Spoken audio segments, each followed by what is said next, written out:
안녕하세요. 저는 지금 사는 곳을 떠나 가족과 함께 지방으로 이사를 온 아들과 딸을 둔 35살 엄마입니다. 저에게는 두 번 다시는 겪고 싶지 않은 끔찍한 일이 있습니다. 그 일은 지금 생각해도 온몸에 닭살이 달아오르네요. 저희 사랑스러운 아들을 하마터면 평생 못 볼 뻔했거든요. 그때 일을 생각만 하면 그의 일이 꿈이길 빕니다. 가슴 속에 응어리가 진 듯 맺혀서 내려가지 않는 그 일을 이제 풀어보려고 하는데요. 그 일을 설명하기 전에 그 전에 있었던 일을 설명해 드리는 게 그 사건을 이해하는 데 도움이 될 것 같아요. 그때 당시에 저는 남편과 2년 차 부부였습니다. 그리고 남편 위로는 결혼 10년 차인 형님 내외가 있었죠. 형님 부부는 결혼하신 지 10년이 넘도록 아이가 없으셨습니다. 결혼 전에도 남편이 형네 부부가 아이를 가지기 위해 온갖 노력을 하고 있다는 말을 들었기에 제가 결혼 2년 차에 임신하게 되자 처음에는 시댁에 말을 해야 하나 망설였습니다. 혹시나 기분이 나쁘면 어쩌나 상처받으면 어쩌나 하는 생각을 하게 되었거든요. 남편과 한참 상의 끝에 그래도 말하지 않는 것보다 말하는 게 서로에게 좋을 것 같다는 결론을 내리게 되었어요. 시댁 모임에 참석한 저희는 시댁 식구들 앞에서 임신 발표를 하게 되었습니다. 다들 놀라지 마세요. 저희 아내가 임신하게 되었어요. 저희도 새 식구가 늘었으니 축하해주세요. 시댁 식구들은 모두 깜짝 놀라며 저희를 쳐다보았죠. 어머님, 아버님은 좋아하셨지만 형님은 눈은 웃고 계셨지만 그 뒤에 짓던 표정에 마음이 아팠습니다. 반가운 소식이 두 집에 같이 왔으면 얼마나 좋았을까 하고 말이죠. 그런데 일주일 뒤에 정말 반가운 소식이 들려오는 겁니다. 형님도 임신하셨다는 희소식이었어요. 그 소식에 저희는 그제서야 안도를 했습니다. 그 소식에 가장 좋아하신 분은 역시 시어머니였어요. 형님의 얼굴에도 웃음꽃이 활짝 피어 있었습니다. 형님, 너무 축하드려요. 드디어 아기 엄마가 되셨네요. 아직 극초기니까 조심하셔야겠어요. 그러게 말이야. 이거 다 동서 덕분인가 봐. 나는 내가 40 넘어서 사실 이제 임신 포기해야 하나 고민하고 있었거든.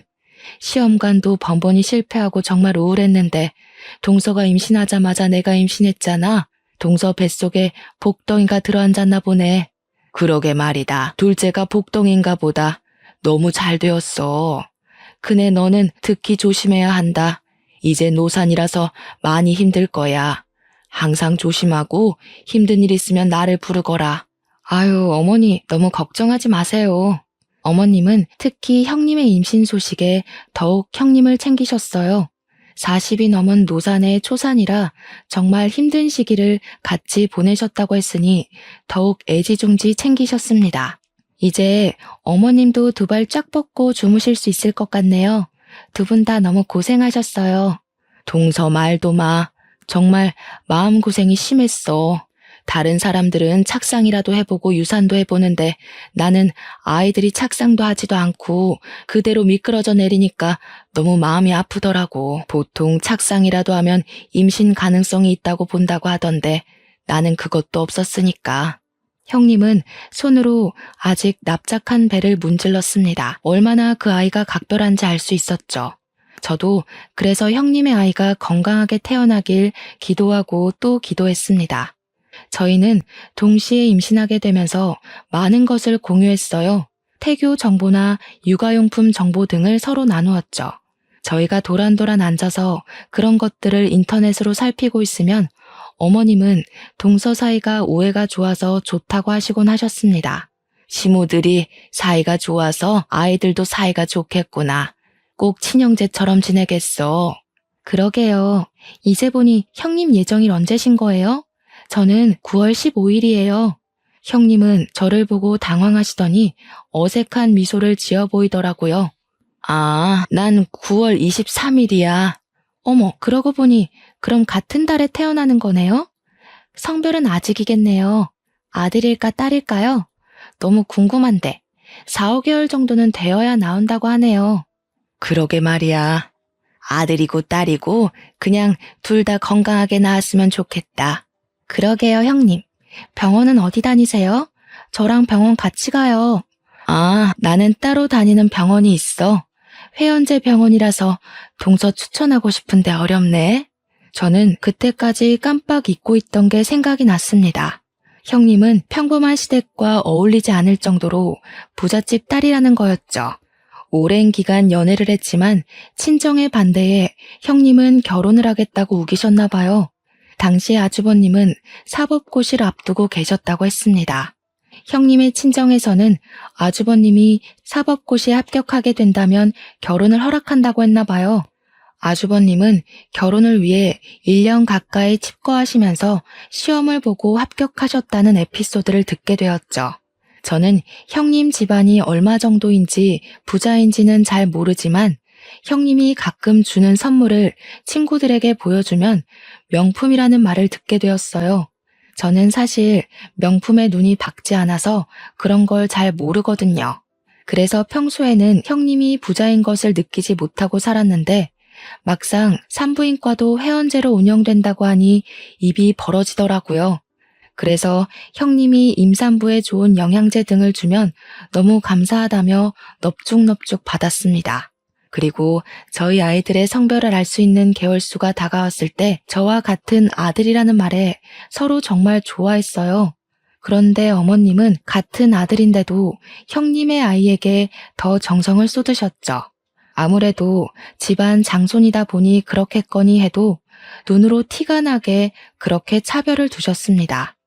저와 형님은 띠동갑이었거든요. 남편과 아주버님의 나이 차이가 8살 정도 차이 나기도 했고 형님 내외는 동갑 부부로 41살, 저는 당시 29살이었거든요. 어머님이 노산의 형님을 더 챙겨주셔도 어쩔 수 없다고 생각을 해도 서운한 건 별 수 없었습니다. 어머님으로서는 같은 손주 아닌가요? 이러다가는 태어나서도 할머니에게 차별을 받는 건 아닌지 생각도 하게 되었네요. 구체적으로 서운한 상황을 설명하자면 같은 임산부인데 어머님은 자질구레한 일을 저를 시키더라고요. 형님은 소파에 앉혀놓고 과일을 저기에 내놓았으니 깎아오라고 하던가 설거지는 다 저보고 하라고 했죠. 형님은 손에 물 한 방울 안 묻히게 하시면서 저는 시댁에 가면 그런 식으로 일을 하게 되는 겁니다. 아무리 귀한 집안 딸이라지만 너무한다고 생각했어요. 남편도 그런 것을 눈치를 챘는지 자신이 먼저 한다고 발빠르게 먼저 하더라고요. 자기야, 내가 할게. 자기는 앉아있어. 이제 배가 나오기 시작하니 자기도 힘들잖아. 고마워, 여보. 역시 나는 여보밖에 없어. 그렇게 설거지거리는 맡겨놓고 저는 형님 옆으로 가서 앉았더니 어머님이 포크로 사과를 찍어서 형님에게 주는데 형님은 그것을 저에게 주더라고요. 저는 괜찮다고 거절을 했죠. 어머님이 형님에게 주는 걸 뺏어 먹는 느낌이 나잖아요. 어서 받아. 동서 그래야 뱃속아이도 잘 자라지. 우리 조카도 사과 먹고 싶을 거야. 저는 어쩔 수 없이 그 사과를 받아들었습니다. 감사합니다, 형님. 잘 먹을게요. 제가 사과를 먹고 있는데 형님의 손에 제 배로 향하더라고요. 살며시 나온 배를 문지르시는 거예요. 배가 나온 게 너무 신기하다. 곧 있으면 태동도 하려나? 저는 제 배를 한참 만지는 형님이 너무 신기했어요. 본인도 임산부인데 굳이 제 배를 만질까 싶다가도 저희 아이를 예뻐하시니 그러는 거겠지 하면서 넘어갔습니다. 정말 신기한 건 바로 형님의 걸음걸이였습니다. 보통 임산부는 배가 나오면서 걸음걸이가 불편해지잖아요. 그런데 형님은 그런 모습이 전혀 없었어요. 몸도 무겁지도 않아 보이고 오랫동안 요가나 필라테스를 하셨다고 들었거든요. 그래서인지 형님은 외모도 제 또래로 보일 정도로 젊어 보이셨습니다. 신체 나이가 저보다 더 좋으신 것인지 가벼운 형님의 걸음걸이가 부러웠죠. 형님은 오랫동안 운동을 많이 하셔서 그러신지 몸도 참 가벼워 보이시네요. 몸도 유연해 보이시고요. 아니야, 그럴 리가. 나도 얼마나 불편한데 동서 눈에만 그렇게 보이나 보다. 형님은 기분이 나쁘셨는지 목소리가 쨍했습니다. 하긴 갑자기 몸에 한 생명이 더불어 사는데 안 불편할 리는 없겠죠. 아차, 저는 실수했구나 싶었습니다. 죄송해요, 형님. 힘든 건 당연하시죠. 그런데 정말 몸이 유연하셔서 그렇게 말한 거였어요. 역시 운동을 하시니까 그런가 하고. 형님은 기분이 풀리셨는지 저를 향해 싱긋 미소를 지었습니다. 아니야, 내가 너무 예민하게 굴었지? 미안해. 임신하니까 신경이 너무 예민해져서 그런가 봐. 그렇죠. 임신하면 호르몬 때문에 예민해진다고 하더라고요.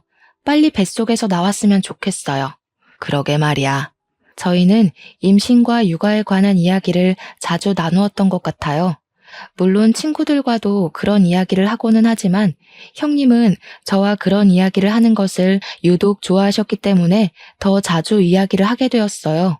그렇게 제가 임신 7개월 차에 들어갔을 때 형님은 정말 뜻밖의 제안을 저에게 해오셨습니다. 형님이 미국으로 원정 출산을 가는데 저보고 같이 가자고 하시는 겁니다. 당시에 뉴스로 원정 출산에 관한 이야기를 많이 들어보기는 했어요. 미국은 자국에서 태어난 아기들에게 시민권을 주기 때문에 그곳에서 낳고 돌아오면 아이에게 미국 시민권이 생긴다는 거죠. 특히 남아들에게는 병역을 하지 않아도 되는 특혜 중에 특혜였던 겁니다. 동서, 나 미국 가서 아기 낳으려고 하는데 같이 갈래? 동서 아이도 아들이잖아. 나중에 군대 보내야 하는데 한국에서 낳으면 빼도 박도 못하고 가야 하잖아. 그런데 미국에서 낳으면 시민권을 주니까 나중에 아이가 원하면 군대 안 가도 되는 거고. 어때? 같이 갈래? 저는 순간적으로 혹했습니다. 한국에서 남자들은 당연히 군대를 가야 하는데 가서 빈번하게 다쳐온다는 말을 들으면 엄마들은 가슴이 녹아내리잖아요. 그런 곳에 우리 아들이 안 갈 수 있다면 당연히 좋겠죠. 하지만 그것은 둘째치고 원정 출산 비용이 몇천 단위로 든다는 것도 알고 있었습니다. 그래서 아무나 쉽게 할 수 없다는 것도 알고 있었죠. 부자인 형님이야 쉽게 그런 선택을 할 수 있겠지만 서민인 저희는 원정 출산은 꿈일 뿐이었습니다. 글쎄요, 저희는 그럴 만한 형편이 되지 않아서요.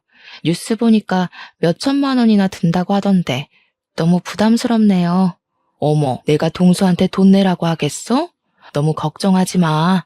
돈은 내가 전부 다 내줄 테니까 돈 걱정하지 말고 다녀오자. 나도 혼자 가려니까 심심하기도 해서 그래. 우리 아이들한테 너무 좋은 기회잖아. 나중에 시민권 얻으려면 엄청 힘든 거 알아? 미래를 위해서 지금 투자를 하는 거니까 아이를 위해서 가자. 몇천만 원이나 되는 돈을 선뜻 내준다는 말에 너무 놀랐습니다. 몇백을 내주어도 부담스러울 일인데 말이죠. 그 자리에서 알겠다는 말을 못하겠더라고요. 이게 만든 건가 싶기도 하고 예뻐해 주시는 건 감사한 일이지만 부담스러운 건 어쩔 수 없었습니다. 일단 남편하고 상의해 볼게요. 이 문제는 저 혼자서 정할 수 있는 일은 아닌 것 같아요. 최소 또 몇 달은 떨어져 있어야 한다고 들어서요. 고민이 되네요. 그래? 그럼 서방님께 잘 설명을 해봐. 이렇게 좋은 기회 흔치도 않으니까. 비용은 걱정하지 말고, 알았지? 그날 저녁 남편에게 형님이 말한 원정 출산에 관해 이야기를 하게 되었습니다. 이건 아니다 싶다가도 아이의 미래를 생각하면 더없이 좋은 기회잖아요. 형님 아이는 원정 출산으로 시민권이 떡하니 생기니까요. 막상 그런 좋은 기회를 발로 차버리고 우리 아들은 시민권도 없고 군대까지 가야 하나 생각하면 놓치기 아까운 기회였습니다. 형님이 미국으로 원정 출산을 간다고 하는데 나랑 같이 가자고 하던데 비용은 다 형님이 지급해준다고 했어. 다녀올까? 너무 좋은 기회잖아. 그 말에 남편은 정색하기 시작했습니다. 원정 출산? 미국으로? 그게 무슨 말이야? 아이는 한국에서 낳아야지. 무슨 미국까지 가서 낳겠다고 하는 거야? 미국은 거기서 낳기만 하면 시민권을 주잖아. 그럼 나중에 미국 국적으로 선택하면 병역도 제외될 수가 있대. 당신도 군대 이야기하면 다시는 가기 싫은 곳이라고 생각만으로도 끔찍하다고 했잖아. 그런 곳에 우리 아들이 안 가면 얼마나 좋아. 제 말에 남편은 정말 의외의 말을 하기 시작했습니다. 자기 말이 맞긴 하는데 남자는 군대를 다녀와야 부모님의 소중함도 알고 주위를 살펴볼 여유도 생겨. 군대라는 게 꼭 간다고 좋은 건 아닌데 남자라면 다녀와야 사람 구실을 하기도 하고 나도 군대에서 철들었다니까. 아무튼 나는 반대야. 굳이 그렇게까지 군대에 안 가야 하나 싶기도 한데. 원정 출산 이야기를 하면 남편은 당연히 반길 줄 알았는데 반대를 하니 저도 원정 출산에 대해 회의적으로 바뀌기 시작했어요.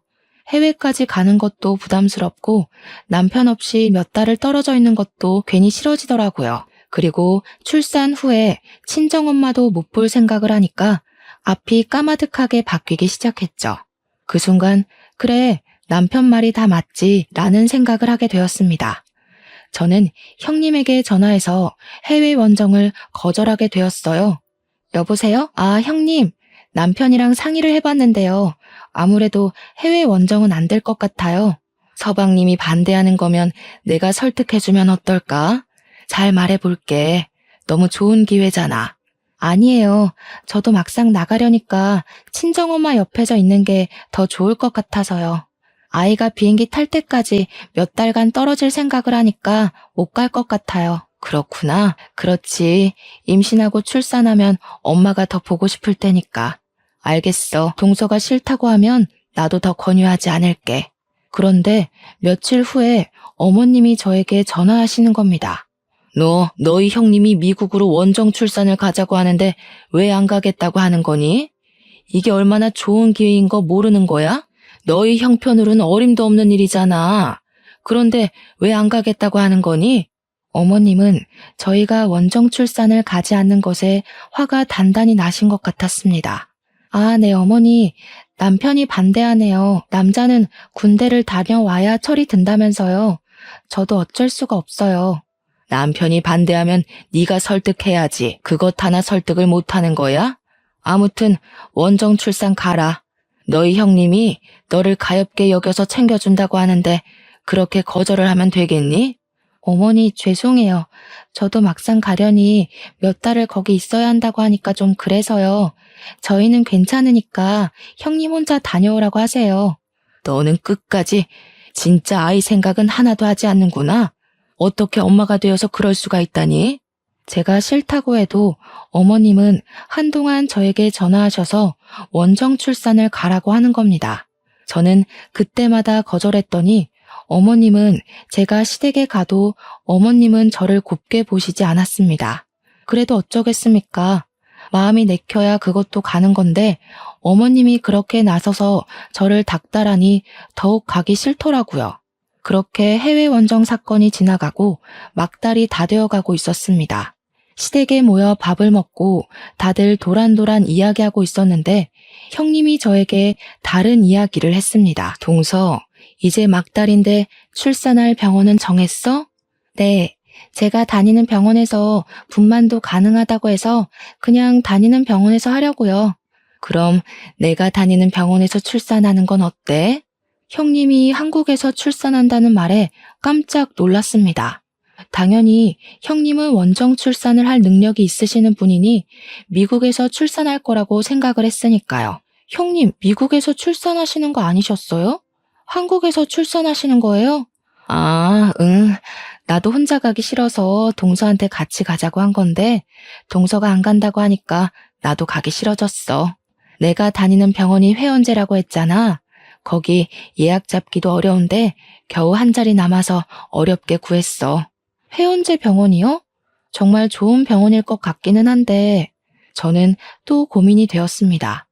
회원제 병원이라니 분명 제가 다니는 병원보다는 좋은 곳은 맞겠지만 그런 곳에 가도 되나, 그리고 또 역시 진료비가 걱정되었습니다.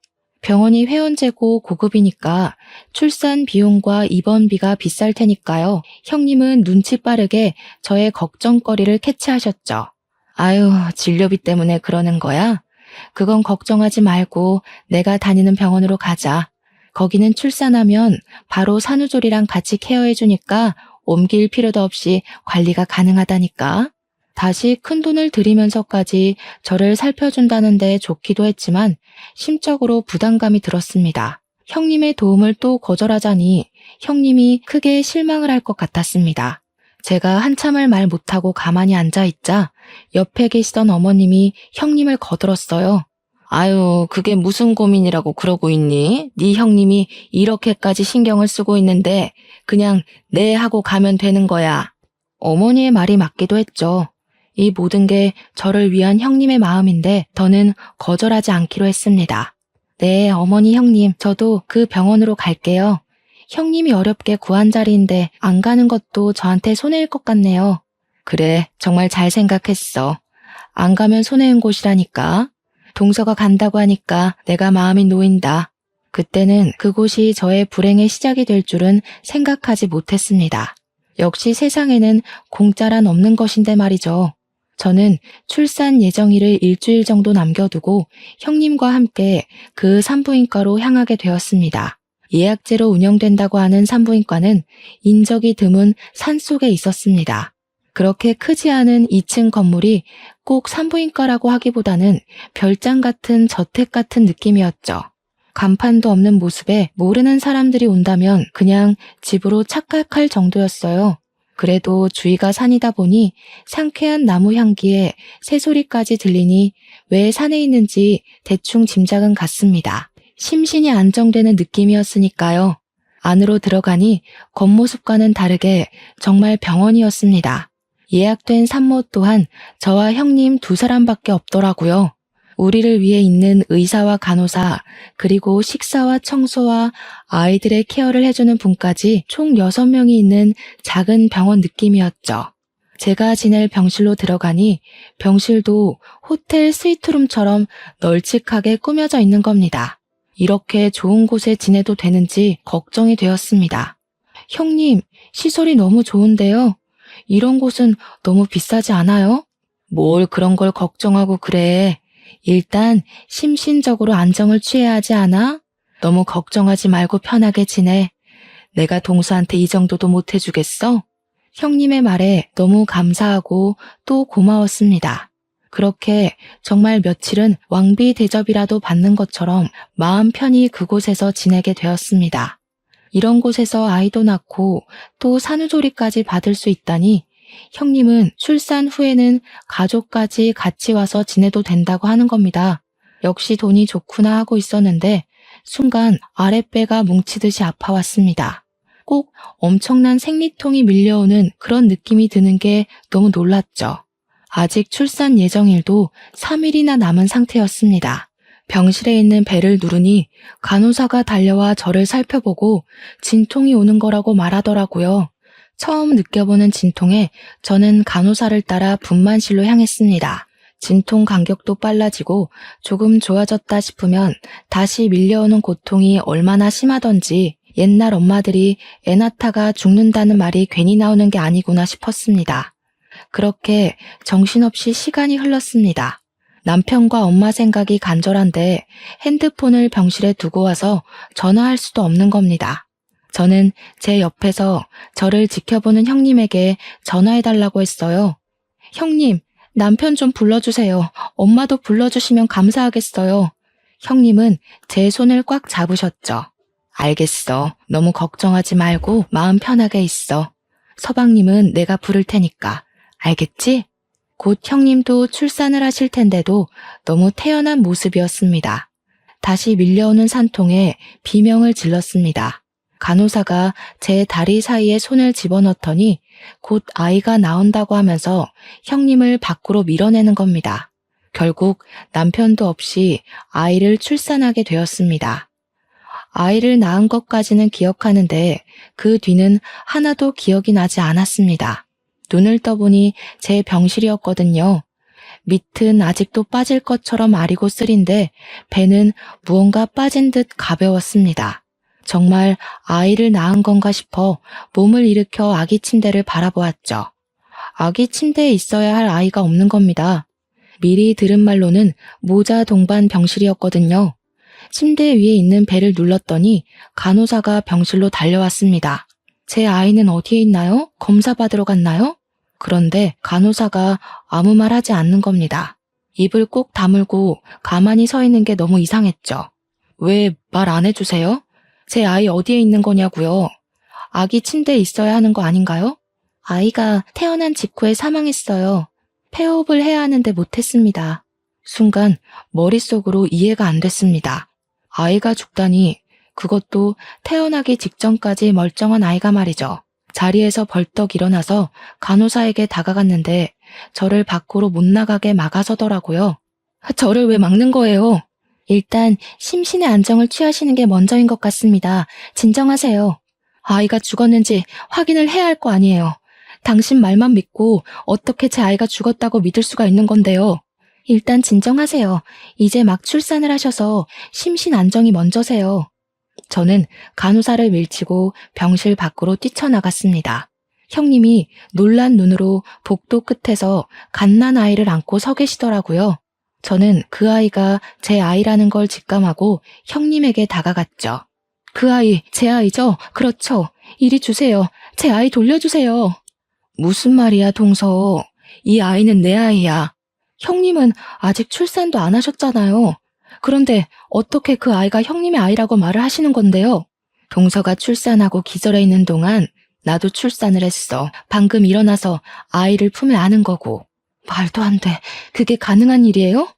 저보다 출산 예정일이 며칠이나 차이 나는데 아무리 우연이라도 이게 가능하냐고요. 왜 말이 안 된다고 하는 거야? 아이가 죽었다고 미쳐버린 건 아니지? 당연히 제 아이가 죽었다는 것을 믿지 못했습니다. 그 짧은 시간에 초산인 사람이 아이를 출산하고 저렇게 멀쩡하게 서 있는 것 자체가 말이 안 된다고 생각했습니다. 몇 시간 전에 출산한 저는 다리가 이렇게 떨려오는데 말이죠. 그런데 도대체 왜 형님은 갑자기 제 아이를 자신의 아이라고 우기는지 알 수 없었습니다. 홀쭉해진 형님의 배에 저는 당황스럽기만 했어요. 모든 것을 다 떠나서 저는 제 아이를 되찾아야 했습니다. 그리고 형님이 안고 있는 아이가 제 아이라는 확실한 증거는 제 아이의 시체를 보는 것뿐이라고 생각했습니다. 아이를 본다면 적어도 형님 아이 둘 중 누구의 아이는 죽은 게 틀림없으니까요. 그럼 죽은 아이라도 보여주세요. 역시나 제 말에 형님은 한동안 말 못하고 우두커니 서 있었습니다. 그러니 더 제 아이라는 확신이 들더라고요. 왜 말이 없어요? 제 아이 보여주시라고요. 안 돼. 동서가 보면 충격받을 거니까 잠시 쉬고 나중에 보여줄게.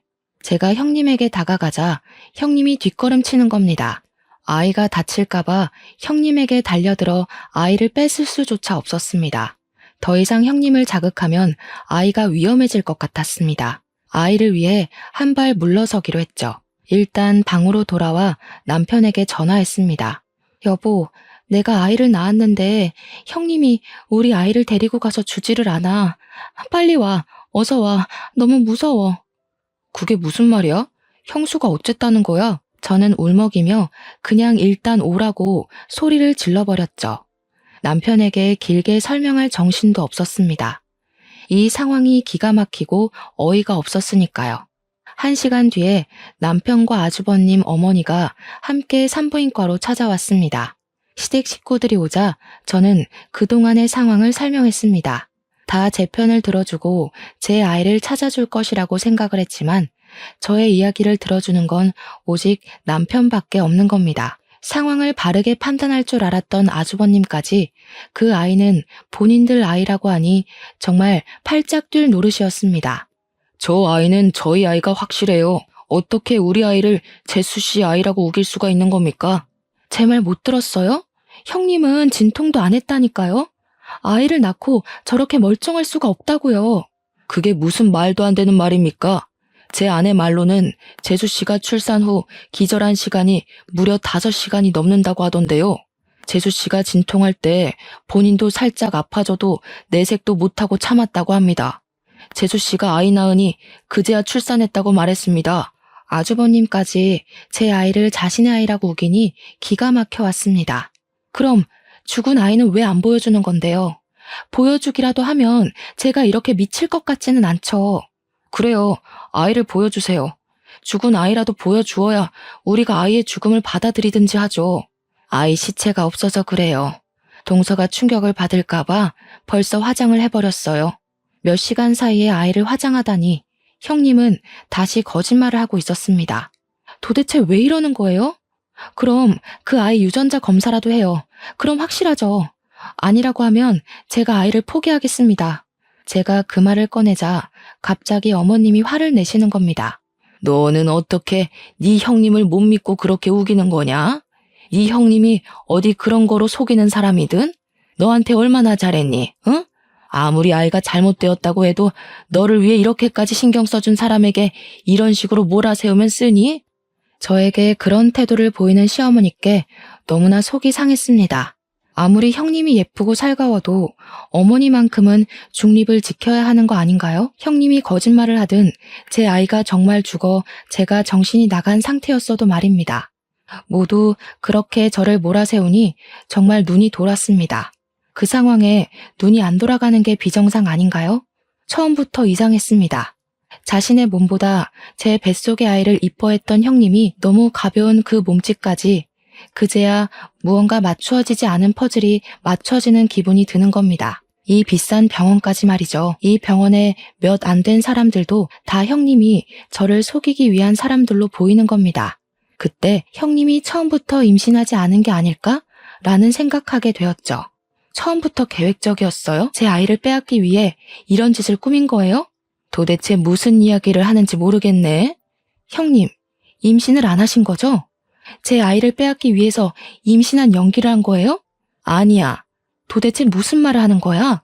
나는 정말 임신을 했고 아이를 낳았다고. 동서도 그동안 내가 임신한 거 봤잖아.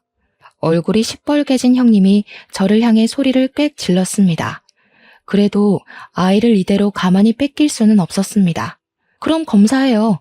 산부인과 의사도 있으니 우리 검사를 해보면 되겠네요. 출산했다는 증거 저에게 보여주세요. 지금 멀쩡하게 걸어다니는 거 보면 형님도 자연분만하신 거 맞죠? 그럼 회음부가 찢어져 있을 테니까 그거 확인해봐요. 그래 여보. 그러자. 확인시켜주고 빨리 집으로 가자. 제 말에 동의하는 아주버님을 보고 안도의 숨을 내쉬었습니다. 그 상황에 쐐기를 받기로 했습니다. 산부인과 의사도 믿을 수 없으니 출산의 경험이 있는 어머니라면 확실히 알아볼 수 있을 거라고 생각했죠. 어머님도 같이 확인하러 가시죠. 그래야 모두 믿지 않겠어요? 무슨 말도 안 되는 소리를 하는 거야. 나는 진짜 아이를 낳았다고. 왜 내가 그런 검사를 받아야 하는 건데? 그럼 이 상황을 제가 어떻게 받아들여야 하는 건데요? 아이 시체도 없는 상황에서 형님 말만 믿고 이렇게 속절없이 아이를 빼앗겨야 하는 건가요? 아이를 낳았다면 확인시켜 주시면 되잖아요. 그 순간 형님이 아이를 안고 쏜살같이 병실 안으로 뛰어 들어가는 겁니다. 저는 형님을 따라 재빨리 병실로 뛰어들어가 형님이 문을 못 잠그게 막았습니다. 형님은 점점 뒤로 물러서더니 2층 테라스로 발을 옮겼습니다. 더 가까이 오기만 해봐. 여기서 아이랑 뛰어내릴 거야. 다시는 아이를 안 뺏겨. 알아들어? 저는 바닥에 털썩 주저앉아 눈물을 터뜨렸습니다. 아이를 안고 협박하는 형님을 도저히 따라갈 수가 없었어요. 그 모습을 본 시댁 식구들은 다들 놀라서 그 자리에 얼음처럼 멈춰섰습니다. 그리고 다 같이 흥분한 형님을 달래기 시작했어요. 그네야, 그게 무슨 짓이냐. 그러지 말아라. 그러면 안 되는 거야. 여보, 이리 아이를 어서 이리 줘. 그러다 큰일 나. 형님, 제발 그러지 말아요. 왜 그러는 거예요? 아이가 불쌍하지도 않아요? 형수님, 저희 아이 돌려주세요. 내 아이라고 말했잖아. 왜 내 말을 듣지 않는 거야, 왜? 다들 내 말을 안 듣는 거냐고. 난 분명히 아이를 가졌는데, 분명 입덧도 하고 배도 불러왔는데, 왜 다들 아니라고 하는 거냐고, 왜? 그 상황에 가장 충격을 받은 사람은 바로 아주버님인 것 같았습니다. 멍하니 밤 미친 사람처럼 구는 형님을 바라보셨습니다. 저는 제발 누군가 이 상황은 끝내주길 바랬어요. 믿기 싫은 현실에서 깨어나고 싶었습니다. 아주버님이 형님에게 천천히 다가가서 형님에게 말했어요. 여보, 아이 내게 줘. 난 믿어. 우리 아이가 있었다는 거. 그러니까 아이는 내게 줘. 형님은 한참을 아주버님을 쳐다보다가 아이를 주셨습니다. 아주버님은 아이를 안고 눈물을 떨구셨습니다. 그러다가 천천히 돌아서서 남편에게 아이를 건네주었습니다. 뭐 하는 짓이야? 우리 아이를 왜 주는 건데? 내 아이야. 나를 믿는다며. 그런데 아이를 주는 거야? 거짓말한 거야? 아주버님은 형님을 꽉 끌어안았습니다. 믿는다고 했잖아. 난 정말 당신을 믿어. 그리고 난 아이 없어도 돼. 당신만 있으면 돼. 아이보다 당신이 중요해. 아니, 저 아이는 내 아이라니까? 왜 못 믿는 건데, 왜? 저는 형님의 절규에도 제 아이를 꽉 끌어안고 외쳤습니다. 경찰에 신고할 거예요. 다신 내 아이를 빼앗길 수는 없어요. 어떻게 아이를 가지고 이런 짓을 꾸밀 수가 있어요? 그 순간 어머님이 제 뺨을 내리치셨습니다. 너, 그게 무슨 말이냐? 어디서 그런 말을 함부로 하는 거야? 누구를 신고해? 가족끼리 이러는 거 아니다? 어머니, 이 사람한테 무슨 짓이에요? 왜 때리시는 거예요? 네 집사람 행동을 봐라. 가족을 신고한다는 말이 어떻게 쉽게 나온다니? 제 형님이 얼마나 챙겨줬는데 은혜를 원수로 갚아? 저는 어이가 없어서 어머님을 노려보았습니다. 제가 형님 다음으로 가장 원망스러웠던 존재는 어머니셨습니다. 형님이 저를 뜻대로 굴릴 수 있게 가장 많이 도와주신 분이셨으니까요. 아주버님은 남자이니까 잘 모를 수도 있지만 어머님은 아니죠. 아이를 2번이나 낳아보고 삶의 경험으로 절대 모를 수가 없는 분이 어머니 아니겠어요? 저는 그것도 따져 물어야 했습니다. 어머님, 알고 계셨죠? 형님이 아이 가지지 않은 거 처음부터 알고 계셨던 거죠? 어머님은 당황하시며 2눈을 치켜뜨셨어요. 그게 무슨 말이냐? 내가 뭘 알아? 내가 무슨 산부인과 의사도 아니고 어떻게 알겠니? 정말요? 그동안 형님과 가장 붙어있던 분은 어머님 아니셨나요? 아주버님은 일로 바쁘시다고 형님 집에까지 가서 온갖 살림은 다 해주면서 그걸 몰랐다고요? 몸동작 하나로 저도 눈치챈 걸 몰랐을 리가 없잖아요. 처음부터 형님 계획도 알고서 저에게 해외 원정 가라, 이 병원 가라고 한 거 아니에요? 어머님은 저를 보면서 말을 더듬기 시작했죠. 얘가 무슨 말을 하는 거야? 나는 정말 모른다. 어머니, 사실대로 말하세요. 정말 이 사람 말이 사실이에요? 똑바로 말씀하시라고요. 말 안 하시면 저는 어머니까지 신고할 거예요. 어머님은 남편이 다그치자 그제야 입을 열기 시작했습니다. 나도 처음은 몰랐다. 얘가 분명 입덧도 하고 배도 불러오기는 했는데 어느 순간 그 배가 푹 꺼지는 거야. 그때부터 이상하다고 생각을 하고 물어보았더니 병원에서 상상 임신을 했다고 하더구나. 초음파에 아이의 모습이 안 잡힌다고. 얼마나 아이를 가지고 싶었으면 상상 임신을 하겠니? 그 말에 기가 막혔습니다. 그런다고 이런 일을 저지른다는 게 용서가 되는 건 아니었으니까요. 물론 형님이 가여웠습니다. 하지만 그렇다고 제 아이를 납치하려고 한 건 용서할 수 없었습니다. 모든 것을 알고 있었던 어머님까지 말이죠. 그런데 왜 처음부터 알고 있으면서 제 아이가 형님 아이라고 하신 건데요? 다 알고 계셨다는 거잖아요. 어떻게 제 뺨까지 때리세요? 지금 누가 가장 마음 아픈 사람이라고 생각하세요? 상상 임신으로 가지지 않은 아이를 잃은 형님이요? 아니요, 분명 내 몸으로 아이를 낳았는데 죽었다는 말을 들어야 했던 저였어요. 그 잠깐 모든 하늘은 무너져 내렸습니다. 울음소리 한 번 못 듣고 내 아이를 뺏겨야 했다고요. 그건 어쩔 수 없었다. 네 형님이 나한테 애원을 하더구나. 너희 아이를 키우고 싶다고. 자신은 이제 나이도 있고 남편이 그렇게 좋아하는데 이대로 아이가 없다고 말 못한다고. 너희 아이니까 같은 핏줄이니까 너만 모르게 아이만 데려오면 된다고. 너희는 아직 젊으니 다시 아이를 가질 수 있잖아. 정말 미안하다. 너희에게 미안해. 하지만 한 번만 너그러이 이해를 해줘라. 오죽하면 이렇게 했겠니? 어떤 정신을 가지고 있으면 저런 말을 아무 죄책감도 없이 내뱉을 수가 있는 걸까요? 어머니, 돌고래도 새끼가 죽으면요, 한동안 업고 다니는 거 아세요? 저는요, 죽었다는 자식의 얼굴도 못 봤어요. 정말 죽었다면 제게 차가운 아이라도 안고 떠날 기회를 주셨어야 해요. 멀쩡히 살아있는 아이를 형님이 안고 있는 작고 붉은 핏덩이를 보는 순간 한눈에 제 아이인지 알아보겠더라고요. 사람이라면 그러시는 거 아니에요. 다시는 저와 손주 볼 생각하지 마세요. 왜 그러니? 내가 도대체 무슨 잘못을 했다고 이러는 거야? 어머니, 정말 잘못이 없으세요? 저한테는 미안하지 않으세요? 형에게 자식을 주면서 제 생각은 하나도 안 하시는 거네요. 그건 제가 어머니 자식이 아니라는 소리 아닙니까? 이제 둘째 아들은 없다고 생각하십시오. 어머님은 남편을 보면서 할 말을 잃으신 듯 멍하니 자리에 주저앉으셨습니다. 저희는 아들을 꼭 끌어안고 집으로 돌아왔습니다. 엄마가 급히 우리 집으로 오셔서 저의 몸조리를 해주셨습니다. 무슨 일이야? 왜? 너희 형님이 좋은 산부인과에 예약을 해주었다면 이게 지금 무슨 상황이야? 저는 엄마를 보면서 꽉 끌어안고 다시 눈물을 흘렸습니다. 그때는 엄마에게 그 복잡한 상황을 말을 하지 못했습니다. 너무 놀라고 어머님과 형님이 제 아이를 죽었다고 속이고 빼앗으려 했다는 상황을 다시 설명하기가 끔찍할 정도로 싫었습니다. 혹시라도 아이가 저를 떠나버릴 것 같았거든요. 남편도 이번 사건으로 충격이 컸는지 저희 친정이 있는 지방으로 이사를 하자고 했고 바로 직장을 그만두고 집을 알아보더군요. 믿었던 어머님에게 속고 버림받은 느낌이 들었다고 최근에서야 말을 하더라고요. 지금은 저희는 친정과 왕래를 하고 잘 지내지만 시댁과는 완전히 연을 끊어버렸습니다. 형님 내외도 시댁과 연을 끊어버렸기에 지금은 어머님이 어떻게 지내시는지 알 길이 없습니다.